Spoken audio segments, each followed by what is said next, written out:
Hi friends. आज आपण एका हेल्दी रेसिपी बद्दल जाणून घेणार आहोत. त्याचं नाव आहे फ्रूट कस्टर्ड. अगदी सहज आणि सोपी होणारी रेसिपी. त्याच्यासाठी लागणारं साहित्य आहे: कस्टर्ड पावडर 2 चमचे, milk 3 cup, apple 1, pomegranate half cup, dry fruits cashew almond half cup, brown sugar 1 bowl, seasonal fruits like grapes, muskmelon, banana तुम्ही ऍड करू शकता. याची रेसिपी आहे: प्रथम एक जाड बुडाच्या पातेल्यात दूध गरम करून घ्यायचं आहे.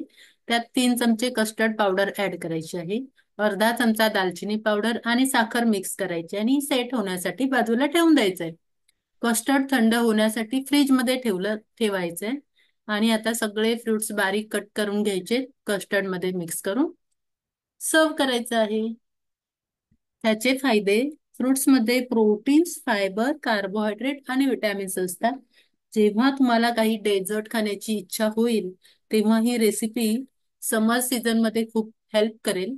यातून तुम्हाला आवश्यक ते प्रोटीन्स, आयन्स आणि भरपूर प्रमाणात मिनरल्स मिळतील, विटॅमिन्स मिळतील. थँक्यू.